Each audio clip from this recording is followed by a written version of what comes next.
built-in cooling fans on smartphones aren't exactly a new concept anymore, but what really surprised me is seeing iQOO finally jump on this trend. This is a brand that's always depended on passive cooling, smart performance scheduling, and its own gaming chip. So adding a physical fan tells you right away that performance is the top priority here. So of course, I went hands-on with the iQOO 15 Ultra, and I spent a lot of time focusing on gaming tests to really understand what this fan brings to the table. I started with a simple comparison: fan off versus fan on. A quick shout out to my tech partner from China for sharing this video. A big thank you for making this possible. Hey everyone, it's Maiky from techmaiky. If you love staying updated with the latest gadgets, make sure to subscribe and hit the notification bell so you never miss out on our exciting tech content. First up was a 40-minute benchmark run in Star Iron Gold mode with the fan completely disabled. Even without active cooling, the phone averaged 60.2 FPS. What really matters here is rendering resolution and the 1% low frame rate, and both looked solid.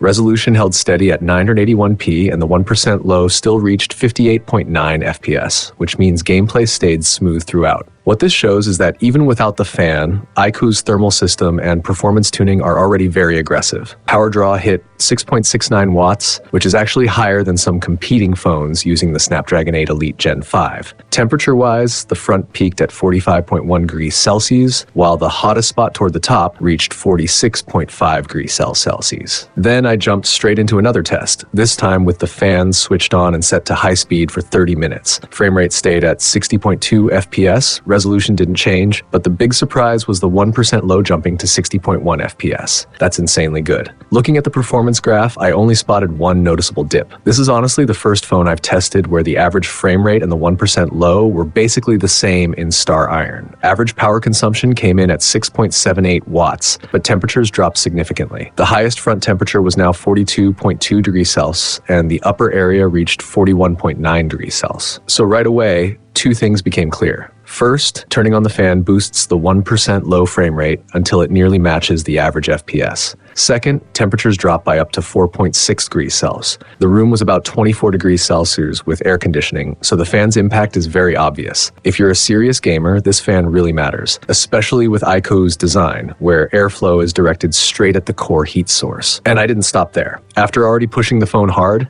I kept going. At 300 nits brightness, I ran another 30 minutes of optimal map testing. The phone still held 60.2 FPS on average, with a 59.9 FPS 1% low, basically full frame performance. Power usage was 6.88 watts, and temperatures reached 42.7 degrees Celsius on the front and 40.2 degrees Celsius near the top. By this point, total testing time had hit 100 minutes, and brightness was already bumped up. Next, I increased brightness to 500 nits and ran yet another 30-minute session. Once again, the average frame rate stayed at 60.2 FPS, and the 1% low actually climbed back to 60.1 FPS. Even after 130 minutes, over 2 hours of continuous stress, the phone still delivered a rock-solid full frame rate. Power draw was 6.98 watts, with temperatures topping out at 43.6 Celsius front and 42.8 degrees near the top. Let me quickly summarize what I did. First, I compared performance with the fan off and on. The fan clearly improved the 1% low frame rate and reduced temperatures by as much as 4.66 degrees. Second, I ran a brutal 130-minute continuous stress test without charging the phone, gradually raising brightness from 150 nits to 300 nits, then to 500 nits. Even after all that, the battery still showed 43%. That tells us something important. With the fan enabled, you can keep gaming until the battery runs out without worrying about noticeable frame drops or stuttering. After that, I switched to Genshin Impact for another 40 minutes. Since the game's default power usage is relatively low, I activated every feature of iQOO's self-developed Q3 gaming chip: extreme resolution, extreme frame rate, and ray tracing. The result? An average of 119.7 FPS, basically full frame rate. Power consumption climbed to 7.44 watts, even higher than the 500 nit Star Iron test. The front temperature peaked at 45.6 degrees Celsius and the back reached 44.4 degrees Celsius. After a total of 170 minutes of testing, the battery still had 18% left. Under sustained heavy load, the iQOO 15 Ultra's fan keeps frame rates at their maximum, something passively cooled phones simply can't match. My testing covered pretty much every gaming scenario most users would experience, and the takeaway is clear: this phone can handle long-term high-intensity gaming. The fan, paired with iQOO's performance tuning, delivers a seriously powerful overall experience. Now, some of you might be thinking, it already uses the Snapdragon 8 Elite Gen 5. Does it really need a fan? I see this as future-proofing. With active cooling, the iQOO 15 Ultra is ready for upcoming game updates over the next 3 years or more, whether that means higher frame rates or increased rendering resolutions. If you genuinely love mobile gaming, the built-in fan isn't just a bonus, it's essential. And unlike traditional cooling methods, this setup targets the heat source directly, making it far more effective. Moving on to the design, the front features the familiar Samsung 2K display, the same panel used on the iQOO 15 Ultra. Peak brightness in certain areas can reach an incredible 8,000 nits, while overall brightness stays at 2,600 nits, matching the standard 15 Ultra. Bezels and general screen brightness are identical. Around the back, the fan changes the look quite a bit compared to the regular 15. Personally, I really like the Ultra's transparent grille. It gives off a futuristic vibe. The Ultra logo sits inside the grille, along with a breathing light, and there's an air intake below. Turn the phone over and you'll notice a hexagonal airflow pattern that adds even more sci-fi flair. The sides feel more gaming-oriented than the standard 15, gradually blending back into a modern design. The air vent is located on the left side. Some people worry about accidentally blocking it while gaming,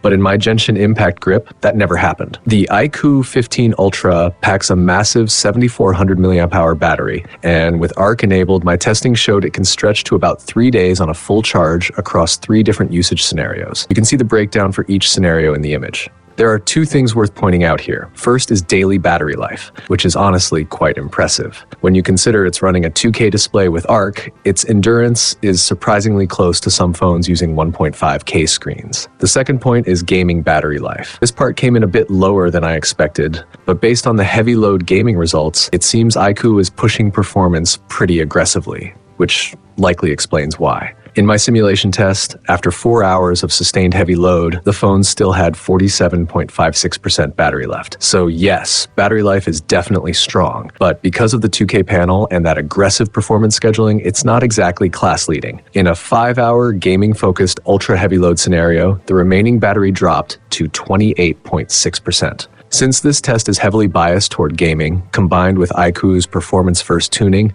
it didn't rank especially high here. For charging, you get 100-watt wired fast charging along with 40-watt wireless charging, which is solid. Now let's talk cameras, because imaging is still an important part of a phone built for extreme gaming. I compared it directly with the iQOO 15 to see how they stack up. Starting with daytime shots on a white background, the differences are extremely small, mostly tiny variations in white balance, and even those are barely noticeable. In more challenging scenes, which I always like to use for testing, both phones show very similar dynamic range and dark area detail, including noise control. During the day, they're practically identical. At night, the most obvious difference is highlight control. The 15 Ultra does a better job suppressing bright light sources. For example, in this sample, you'll notice the regular iQOO 15 still shows some glow in the tree text, while the 15 Ultra completely tones it down. The same thing happens in the 46mm samples. The Ultra handles bright highlights more thoroughly. Aside from that, resolution differences at night are still quite small. In scenes with better ambient lighting, the gap is minimal. In average lighting, the 15 Ultra shows slightly better detail in areas like curtains. Overall, the main camera differences are subtle, mostly small tuning variations.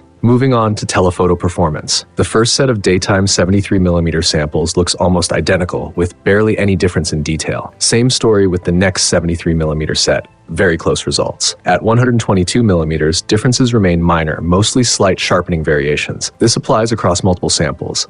In daylight, at around 3:5x zoom, it's really hard to tell these two apart. At night, telephoto results are still very similar in style, though the 15 Ultra appears a bit cleaner overall. There's still some noise, but the gap isn't huge. At 73mm, detail differences remain small. At 122mm, the 15 Ultra does a better job managing noise. At 10x zoom during nighttime, the 15 Ultra handles fine details like on the motorcycle more smoothly. The same trend continues across other samples, including daytime shots. When it comes to text and fine detail processing, the AI enhancement on the 15 Ultra seems slightly better. If that sounds abstract, just look at the pine needle samples. The difference becomes clearer. The Ultra renders the needles more naturally, while the regular 15 looks a bit more rounded. In real-world shooting, though, these differences are still relatively minor. So overall, the biggest camera advantages of the 15 Ultra are its stronger telephoto performance and better highlight suppression on the main camera in low-light conditions.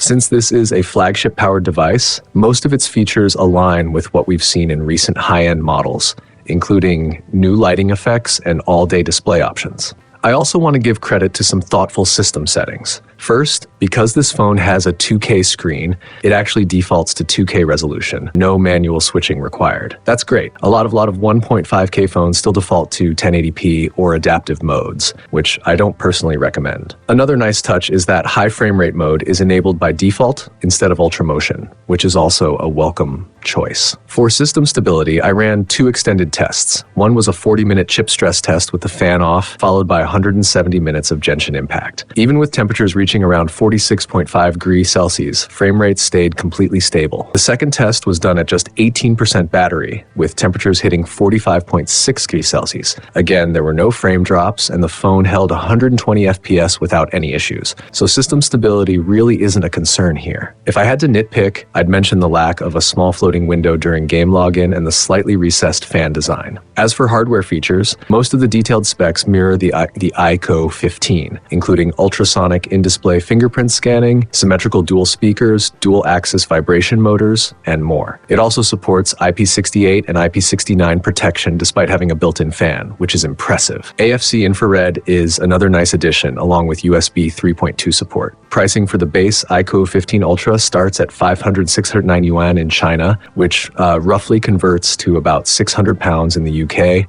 or around $822 in the US. So let's wrap this up. Is a built-in fan on a phone actually meaningful? Based on my testing, yes, absolutely. The first generation fan paired with the 5th generation Snapdragon 8 is really about future-proofing. The iQOO 15 Ultra proves this by maintaining smooth gameplay even under sustained loads of 7 watts, 8 watts, or even 9 watts. That consistent performance is what truly sets it apart, especially considering it still looks like a fairly normal smartphone. At the same time, its camera hardware hasn't been sacrificed. While it may not be a pure imaging flagship, it's still very competitive among high-performance phones. Battery life is strong, though there's room for further optimization in gaming scenarios, likely due to the aggressive performance tuning. The 2K display remains a standout feature and plays a big role in iQOO's strong market presence. And when it comes to overall configuration, there's really nothing missing. It's very complete. So the big question is, can this performance-first phone, with no compromises in core features, a standout screen, and solid imaging, achieve another sales breakthrough like the iQOO 15? We'll have to wait and see. That's it for today's video. Don't forget to like, comment, and subscribe, and I'll see you in the next one. If you'd like, I can also help turn this into a YouTube description, title ideas, or hashtags next.